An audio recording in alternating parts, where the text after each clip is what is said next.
Je suis déjà en place avec mon invité, Monsieur Benal Ali Davor. Bonsoir. Bonsoir, madame. Vous êtes ancien député à l'Assemblée nationale. Vous êtes aussi ancien ministre de l'enseignement supérieur, de la recherche scientifique. Bienvenue sur ce plateau. Et on va commencer tout de suite avec une question. La suspension du quotidien Nouvelle Tribune. Qu'est-ce que vous en pensez en tant qu'ancien parlementaire? Merci, madame. Je profite de votre invitation d'ailleurs pour découvrir vos studios.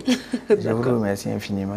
Avant de vous donner mon point de vue sur la fermeture du quotidien, laissez-moi profiter de l'opportunité que vous m'offrez pour exprimer un sentiment qui m'anime à nos compatriotes. On a la manie, nous cultivons la manie de dire le contraire de ce que nous voulons ou de faire, de ne pas respecter nos lois. Cela étant, je dois également dire aussi que nous devons à tout instant nous rappeler que notre liberté s'arrête là où commence celle des autres. Pour revenir à la question de la suspension du journal dont vous parlez, qui est d'ailleurs l'un des journaux que j'aime beaucoup et que je lis souvent, La Nouvelle Tribune. La Nouvelle Tribune, je dois vous dire que il ne s'agit pas d'une sanction, c'est une mesure conservatoire. C'est-à-dire que, au regard de la loi, au regard du cadre tracé pour la liberté de la presse, celui qui a la prérogative, en l'occurrence le président de la HAC, a estimé que les informations relayées ont atteint un niveau tel qu'il faut surseoir de façon conservatoire. Donc il ne s'agit pas d'une sanction. J'ai lu sur des réseaux beaucoup de posts qui ont fait que je me suis posé la question de savoir est-ce qu'au Bénin, nous allons un jour nous conformer à la loi pour faire progresser notre démocratie. Donc cela étant, la mesure conservatoire est une prérogative exclusive du président de la HAC. Et je suis persuadé qu'ils doivent avoir des procédures pour savoir s'il faut fermer de façon dans la durée ce quotidien ou bien s'il faut laisser. Donc c'est dans ce cas, parce que dans toute décision au niveau de nos institutions, souvent ce que les gens oublient, ne regardent pas les considérants. Les décisions sont toujours motivées. Quand vous regardez la décision du président de la HAC, il ne s'est pas levé pour décider de la suspension du quotidien. Il a motivé par des considérants. Oui. Et à travers ces considérants, j'ai retenu quelque chose qui a retenu mon attention. C'est lorsqu'on dit par exemple que le président de la République parle pour ne rien dire. Vous savez que le président de la République comme le président de l'Assemblée nationale sont des institutions. C'est toute une institution. C'est-à-dire qu'en fait, à côté, il faut considérer M. Patrice Talon en tant qu'individu, mais en même temps, il est le représentant de notre peuple. Il est le président de la République. Exactement. Et je me rappelle, lorsqu'on était en train de voter cette loi-là, nous avons fait un long débat sur la diffamation. Et moi, j'étais préoccupé de savoir, mais à quel moment quelqu'un peut estimer qu'il est diffamé ou bien qu'il a atteint à l'honneur? Lorsqu'on dit que le président parle pour ne rien dire ou bien qu'il est dépassé par la fonction alors que c'est le peuple qui l'a élu, le président peut porter plainte et dire que j'ai été diffamé ou bien qu'il a atteint à mon honneur. Et lorsque nous regardons dans le monde entier, dans certains pays, je ne souhaite pas que mon pays ressemble à ces pays-là. Le président de la République aurait pu faire porter une plainte et ça pouvait conduire à une fermeture ou même à une arrestation de l'auteur. Cela n'a pas été le cas. Et le président de la HAC, disons la HAC, qui est une de nos institutions, ne peut que jouer son rôle. La HAC a pour mission d'assurer la liberté de presse, mais aussi de protéger la presse. Et j'ai dit tantôt que notre liberté s'arrête là où commence celle des autres. Donc à partir de ça, ce n'est pas parce qu'il y a liberté de presse qu'on doit dire n'importe quoi. On est parti jusqu'à dire que dans des rencontres au niveau de l'Afrique, que c'est comme un art. Cela étant, à mon avis, c'est un peu de ne pas considérer le peuple béninois qui a choisi, parce que M. Patrice Talon a suivi une procédure. Il a bénéficié, il a produit un dossier dans lequel certainement il a fait une visite où des médecins ont attesté de sa bonne santé. Comme d'ailleurs, je me rappelle récemment aux États-Unis, quand les journaux critiquaient le président Trump, lui-même il a dit non, ce qu'on dit de lui n'est pas vrai, puisqu'il a le média. Moi, je pense qu'il faut commencer par respecter nos institutions que nous voulons voie fonctionner pour le développement de notre démographie. Donc, la mesure conservatoire, il faut souhaiter, je crois que ça ne dit pas, je ne maîtrise pas les procédures, les délais, mais il faut que le quotidien, la Nouvelle Tribune, ses responsables, ceux qui ont écrit, se remettent en cause pour voir ce que le contenu de leur article est de nature à perturber ou bien porter atteinte ou en tout cas porter du discrédit à notre démocratie. Et par rapport à ça, je crois qu'un mot, selon l'utilisation qu'on en fait, peut entraîner des conséquences. Je me rappelle le président Amoussou, que moi, qui est mon mentor, il a dit, parlant d'un autre, au lieu de dire il a menti, il a dit qu'il a fait économie de vérité. Ouais. Et en le disant, on sait très bien ce que ça veut dire. C'est la même chose, mais au moins, la personne, il ne peut pas dire, bon là, il me traite de menteur. C'est ça. Donc moi, je souhaite sincèrement que nos quotidiens, nos journalistes, nos patrons de presse veillent à ce qu'on ait une presse de qualité. Et qu'on ne soit pas dans la situation que certains pays vivent, là où on enferme les journalistes ou bien enferme les studios ou les télévisions. Je ne le souhaite pas. Moi, je suis un partisan de la liberté. Je n'aime pas du tout qu'on me prive de ma liberté, mais en même temps, retenons que nous avons des lois qui encadrent cette liberté-là, qu'il faut respecter ces lois-là. Avant de vous poser la question de savoir comment concilier la liberté de presse et responsabilité, je nous invite à suivre un élément produit par Dieudonné Babatoundé, toujours sur cette fermeture du quotidien Nouvelle Tribune. Par décision numéro 18-024/HAC du 23 mai 2018, la Haute Autorité de l'audiovisuel et de la communication a pris une mesure conservatoire à l'encontre du quotidien béninois d'information, d'analyse et de publicité, la Nouvelle Tribune. Cette décision de la HAC contraint l'organe de presse à une suspension de ses publications jusqu'à nouvel ordre. Motif de cette sanction, l'organe de presse écrite aurait violé les articles 2, 4 et 6 du Code de déontologie de la presse béninoise et le Code de l'information et de la communication en République du Bénin. Au regard de l'article 55 de la loi organique numéro 92-021 du 21 août 1992 relative à la Haute Autorité de l'audiovisuel et de la communication, je cite, « En cas d'urgence et de manquement aux obligations résultant des dispositions de la présente loi, le président de la HAC peut ordonner à la personne qui en est responsable de se conformer à ces dispositions, de mettre fin à l'irrégularité ou d'en supprimer les effets. Sa décision est immédiatement exécutoire. Il peut prendre même d'office toute mesure conservatoire. » En se fondant donc sur cet article, l'organe de régulation des médias a prononcé sa décision. Un énième cas de suspension d'organes de presse dû à des violations flagrantes des dispositions régissant le secteur. En remontant quelques années en arrière, l'on se souvient encore des cas de Golf Télévision, de E-Télé, de Sika TV et plus significativement, le cas du Béninois libéré de Aboubakar Takou en 2011 qui avait écopé de la sanction la plus lourde jamais infligée à un organe de presse au Bénin. Cette situation devient récurrente ces dernières années au Bénin. Alors deux questions méritent d'être posées. Est-ce les journalistes qui s'éloignent de plus en plus de leur déontologie? Ou est-ce l'organe de régulation qui est devenu plus regardante ou sévère avec les professionnels des médias? Et voilà deux questions que mon confrère Dieudonné Babatoundé s'est posé à la fin de ce reportage. Mais déjà, monsieur Davor, comment concilier liberté de presse et responsabilité au Bénin? D'abord, la presse, c'est pour relayer des informations, c'est pour nous informer. Et on dit que c'est le quatrième pouvoir. Bien sûr. Donc, dans l'information qu'il faut donner pour nous éduquer, il faut éviter des propos, des mots, comme je vous ai dit tout à l'heure, des mots qui portent à injurier ou à considérer que telle personne a un comportement, parce que la parole a une force telle qu'il faut savoir la prononcer. Donc, je crois que par rapport à cela, le rôle que nous souhaitons que la presse ait, c'est le rôle de nous donner l'information vraie, l'information correcte. Donc il faut aller à la source. Et s'il doit y avoir des commentaires, il faut que ces commentaires soient de nature à nous éduquer. Sinon, en voulant mêler la haine ou le dégoût à ce qu'on dit, on peut banalement dire des choses qui vont nous porter préjudice. C'est ça qui est la responsabilité des patrons de presse, c'est de veiller à ce que l'information, si vous voulez rester dans l'opposition, la presse qui est dans l'opposition doit travailler, donner des informations qui valorisent le point de vue de l'opposition, puisque la procédure est claire.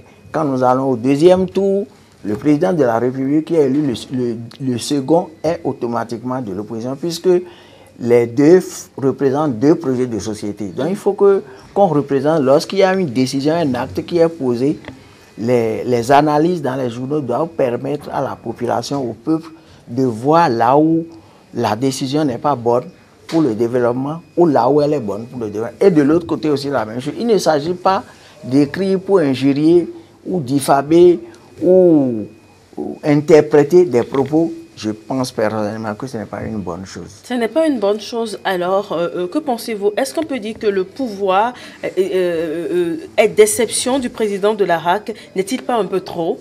Parce que le président de la RAC prend des mesures conservatoires à lui seul. Et après cette décision de mesures conservatoires, il va se réunir en session avec les autres conseillers maintenant de la RAC pour en débattre du sujet. Vous ne pensez pas que c'est un pouvoir un peu trop qu'on a accordé au président de la RAC?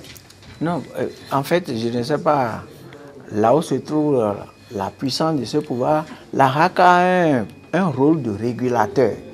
C'est comme on a les policiers au carrefour, lorsque vous voulez traverser le carrefour alors que le feu rouge est allumé, on vous arrête. C'est un peu de ça. Il ne s'agit pas. Mais je vous ai dit tout à l'heure que la suspension en question n'est pas une sanction. C'est juste une disposition, une mesure qui est prise en attendant de voir clair. Est-ce que je suis sûr que les responsables de la nouvelle tribune seront convoqués, on va les écouter. Bien sûr. Donc, en ce fait, n'est pas une mesure définitive. Voilà. Et lorsque j'ai lu sur les réseaux, ce n'est pas un numéro d'hier qui a entraîné cette suspension. Il semble que c'est une observation qui a été faite depuis janvier. Bien entendu. Donc à partir de ce moment, certainement que le président... Et c'est même mieux si on doit attendre que des gens se réunissent pour décider, on pourrait avoir le pire. Donc, le président a au moins cette prérogative, il suspend, mais ce n'est pas une sanction. Il vous dit, parce que si on ferme un journal, ce n'est pas bon pour ceux qui travaillent là, ils seront privés de leur salaire. Bien sûr. Et les lecteurs aussi, on n'aura plus les informations qu'on souhaite, donc ce n'est pas une bonne chose. Cependant, il faut éviter de... Vous savez qu'un article de presse, peut-être pas chez nous au Bénin, peut amener quelqu'un à aller assassiner. Bien sûr. Vous savez, donc c'est par rapport à ça qu'il faut reconnaître cette mission qui est dévolue à la RAC et faire attention parce que je crois que le secteur de la presse est bien réglementé. Il y a l'ODEM, il y a les associations donc, et tout. Qui est comme l'ODEM, c'est d'ailleurs comme un médiateur. Bien sûr. Donc, et la RAC est là pour dire allez ici, n'allez pas là. Donc, il faut reconnaître, c'est comme la Cour constitutionnelle. C'est une institution de régulation, mais dans le secteur de la presse et de l'information. Je crois qu'il est fait appel au bon sens et à la responsabilité des responsables de presse de nos quotidiens pour qu'ils nous produisent des journaux de qualité. D'ailleurs, la Nouvelle Tribune est un journal qui est très bien fait, que moi je lis. Merci beaucoup. Je ne vais pas faire la publicité des autres organes, sinon j'allais citer, mais il y a au moins 3 ou 4 quotidiens que moi je lis parce que je vois que là, ils présentent les informations réelles et souvent les analyses. Mais on ne peut pas empêcher un homme, parce que c'est des êtres humains qui animent. Et s'il y a des propos de nature à perturber l'ordre public, je crois que la RAC est là pour mettre chacun à sa place. Merci beaucoup, M. Davor. Et l'autre pan de notre discussion ce soir, c'est la bonne gouvernance. Il y a aussi les réformes dans ce secteur. Peut-on dire qu'il y a bonne gouvernance ou mal gouvernance au Bénin? Mais madame, c'est vous qui posez la question, mais je suis aussi tenté de vous poser la question, c'est quoi la bonne gouvernance? C'est de ça qu'il s'agit. Oui, dites-nous, c'est quoi la bonne gouvernance? Je vous retourne la question, c'est quoi la bonne gouvernance? Pour moi, la bonne gouvernance, c'est lorsque quelqu'un a une fonction, qu'il est élu pour une mission donnée, qu'il respecte les règles dans ce domaine-là.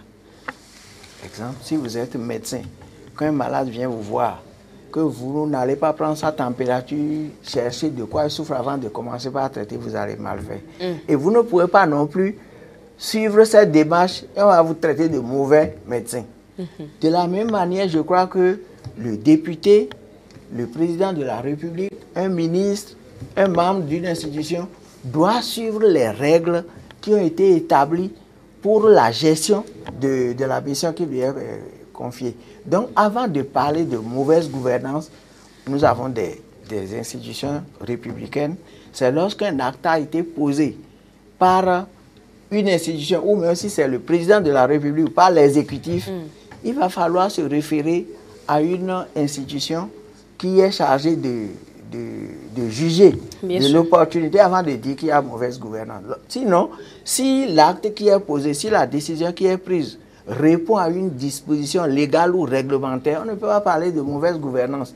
Avant de dire qu'il y a de mauvaise gouvernance, pour moi, c'est lorsque, au regard des actions, des menées, des décisions prises, on ne respecte pas la procédure. Et quand on ne respecte pas la procédure, il y a plusieurs domaines. Hein. On va parler du dialogue social, on va parler de la suspension des mouvements de grève au Bénin. Votre regard d'ancien parlementaire sur cette situation socio- et politique du Bénin? Quand j'étais ministre, il y avait aussi eu beaucoup de grèves. Oui. Il faut le rappeler aux téléspectateurs, vous étiez ministre de l'enseignement secondaire et de la formation technique et professionnelle. C'est dans ce secteur qu'on observe beaucoup de grèves. Pourquoi? Donc, il faut reconnaître que nos enseignants méritent d'être bien traités parce que c'est d'abord la formation qui constitue la génération future. Nous-mêmes qui sommes là, nous avons eu des enseignants. Si nous n'avons pas des enseignants bien qualifiés pour donner l'éducation, ça ne marche pas. Et pour qu'on ait des enseignants bien qualifiés, il faut qu'ils soient bien payés, qu'ils soient dans de bonnes conditions pour faire le travail. Tel n'est pas le cas, il faut le reconnaître. Oui. Mais je dois aussi, et quand j'étais ministre, j'ai souvent eu l'occasion de le dire à certains responsables, après tout le Bénin c'est pour nous. Il faut que dans un dialogue franc, nous puissions nous entendre sur ce qu'il faut faire au regard des disponibilités, des capacités de notre pays. Parce que, vous m'excusez, la plus belle femme ne peut donner que ce qu'elle a. Oui. Donc, par rapport à ça, vous avez vu, les grèves ont duré, et à un moment donné, on a repris. Et on ne sait pas si les travailleurs ont été satisfaits ou pas. Donc, dans ce cadre-là, moi, je demande au gouvernement, enfin, aux acteurs, aux partenaires de s'entendre dans un dialogue franc pour que les choses soient mises sur la table. Que les enseignants comprennent. Et à l'époque, lorsque j'étais là-bas, il était question pour moi, j'expliquais aux travailleurs la définition de l'unité de travail. Est-ce qu'une heure de cours d'un instituteur ou d'un professeur a la même valeur qu'une heure qu'un menuisier fait pour travailler ou bien une heure qu'un chirurgien fait pour opérer? Donc, il faut qu'on arrive à déterminer la valeur. Il n'y aura plus de problème. Quand l'enseignant dit, mon salaire ne marche pas, il y a il y a une grille, il y a une grille, mais en même temps, compte tenu des conditions dans lesquelles l'enseignant travaille, on peut concevoir que même s'il a un salaire de 10 000 francs, qu'il peut avoir des indemnités de 200 000 pour lui permettre d'avoir les meilleures conditions de travail. Monsieur, d'abord, je voudrais bien vous entendre vous prononcer sur la désignation des nouveaux membres de la Cour constitutionnelle. Que pourrais-je dire d'autre que ce que j'ai déjà dit? La bonne gouvernance, parce que la désignation des membres de la Cour constitutionnelle répond à une procédure. Bien sûr. Est-ce que cette procédure a été respectée? Si elle a été respectée, j'ai effectivement lu sur les réseaux sociaux beaucoup de choses. Apparemment, vous êtes très actif sur les réseaux sociaux. Les matins, c'est ce que je fais. Wow, je lis pour voir qu'est-ce que les gens disent. Très bien. Donc, j'ai vu qu'il y a beaucoup de commentaires qui, en réalité, ne répondent pas à la réalité. J'invite les uns les autres à se référer au test qui amène à désigner. Je me rappelle, lorsque j'étais à la BCB, j'ai travaillé à la BCB, il y avait des problèmes. Je me suis rapproché un jour du directeur, qui est à l'époque M. Amosou Bruno. Et au terme de nos échanges, il me dit, mais quand même, Bernard, je ne vais pas empêcher mes parents d'ouvrir des comptes à la banque parce que je suis le directeur, que s'il y a un problème, s'ils ont un crédit, on dira que c'est réel. Ce n'est pas parce qu'il est le directeur de la banque que du coup, ses frères, ses soeurs, ses parents, ses amis ne doivent pas aller à la banque. Très bien. C'est de ça qu'il s'agit. Donc, dès lors que la procédure de désignation des membres est respectée, eh bien, je crois que ceux qui sont là. Et puis, retenons aussi que le pouvoir tous ceux qui ont le pouvoir veulent le garder. Ce n'est pas au Bénin seulement. Très bien. Même dans nos associations, les syndicats, les présidents. Bien sûr, ils ont du mal à céder. Bien sûr. Alors, on parle du pouvoir, on parle de bonne gouvernance et je vais vous demander, que pensez-vous de la lutte contre la corruption et l'impunité sous le régime du nouveau départ? Bon, vous savez, la lutte contre la corruption ne date pas d'aujourd'hui. Hein. Nous avons vécu la période de la commission à Moussou-Papa. Bien sûr. Et quand le général était là, je me rappelle qu'à l'occasion de la dernière cérémonie de présentation des vœux, il nous disait, mais vous dites qu'il y a corruption, il faut combattre. Mais moi, président de la République, lorsque il y a un dossier qui vient en conseil, on introduit le reste, c'est la justice qui va faire le travail. Si on ne le fait pas, je ne peux rien dire. Donc, demain, sous ce régime, il y a des dossiers, il y aura toujours des dossiers. Il y a eu des dossiers aussi qui sont soulevés. Espérons que ces dossiers aboutissent. Tout le commentaire qui est fait, moi je crois qu'on ne peut pas dire que ceux qui sont là, dès qu'ils vont punir ceux qui ont été corrompus, qui ont commis des actes de malversation, ne seront jamais punis. D'autant qu'actuellement, nous avons une loi qui fait qu'il n'y a plus de prescription pour les actes, les détournements économiques. Exactement. Donc, si certains estiment que ceux qui sont là, prions pour que les dossiers qui sont actuellement en cours aboutissent. On puisse un jour, il ne suffit pas de dire tel est corrompu ou bien tel a détourné dans tel dossier. On agite, puis après on se tait. Ce n'est pas une bonne chose. Et si les dossiers aboutissent, espérons que ceux qui ont fait aboutir ce dossier, s'ils sont aussi dans des malversations, un jour, un autre viendra. Je ne sais pas si mes compatriotes suivent ce qui se passe en Amérique du Sud, dans d'autres pays où des gens, il y a 40 ans, ils ont commis des actes, mais aujourd'hui, ils sont poursuivis. Bien sûr. Donc, espérons que le gouvernement puisse vraiment nous mettre sur la voie de la lutte contre la corruption. Sur la voie de la lutte contre la corruption, je vais vous demander, il y a aussi le scandale sur le siège de l'Assemblée nationale.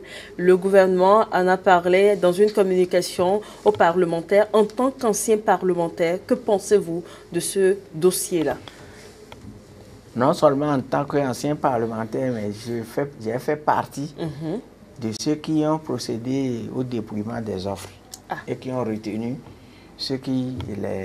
les sociétés adjudicataires. C'est dommage lorsque je vois ce qui se passe, les commentaires qui sont faits, l'état actuel où se trouve ce chantier-là. Il faut dire que ça me donne l'indigestion et le vertige. Nous avons voulu avoir un bâtiment digne parce que la construction du Parlement, du siège du Parlement ne date pas d'aujourd'hui. C'est depuis lorsque le président Amoussou était au Perchoir qu'il a négocié. On avait voulu que les Chinois nous construisent un siège. Il a essayé de trouver des domaines qui ne sont pas là, mais les choses ont évolué et on a estimé que ce domaine-là, lorsqu'on rentre à Porto Novo, ça vous permet de voir le visage de notre ville capitale. Bien sûr. Et on a dédommagé les gens, on a dépensé. Aujourd'hui, je constate que près de 30-40 milliards sont brûlés. Et aux dernières nouvelles, lorsqu'il y a eu les débats au Parlement, il semble qu'il serait question de détruire. Je ne sais pas si c'est vrai, mais si c'est le cas, c'est regrettable. Moi, je souhaite sincèrement que le gouvernement poursuive, que ceux qui sont à la base, ceux qui sont auteurs, ceux qui sont à l'origine de ces malversations, qui ont conduit la construction du siège à ce là, je souhaite que ces gens-là soient punis. Très bien. Alors, dernière question. Vous avez occupé des postes de responsabilité autour. Le ministre, l'ancien député, vous êtes devenu quoi aujourd'hui? Je sais que vous avez dit que vous êtes sur les réseaux sociaux et tout, mais en dehors de cela, vous êtes devenu quoi aujourd'hui? Bon, sur les réseaux sociaux, lorsque je viens à la maison, c'est comme les journaux, il faut lire, il faut être au courant de ce qui se passe dans le pays, je lis. Mais aujourd'hui, je me bats parce que d'abord, je ne suis pas vieux. Non, pas du tout. L'âge a avancé quand même et je suis dans la classe des retraitables ou retraités. Mais je me bats, je mène de petites activités. Et au plan politique, je ne suis pas encore mort. Oui, vous êtes un homme politique actif. Parce que je crois que la politique, c'est jusqu'à la mort. C'est le jour où vous êtes mort. Et un jour, on échangeait avec le président, le général Mathieu Kérékou, quand on lui disait que tant que vous n'êtes pas mort, les actes que vous posez en politique vont vous suivre. C'est le jour de ma mort qu'on va vous dire que c'est terminé. Très bien. Alors, on va terminer et on termine comme ça en beauté cet entretien avec vous, Monsieur Bernard Nali Davor. Merci d'être passé sur ce plateau. Vous êtes ancien député à l'Assemblée nationale, ancien ministre des enseignements secondaires et de la formation technique et professionnelle. Merci d'avoir accepté notre invitation. Je vous remercie également parce que vous avez de beaux studios et je crois que vous allez m'inviter, je reviendrai. Merci beaucoup.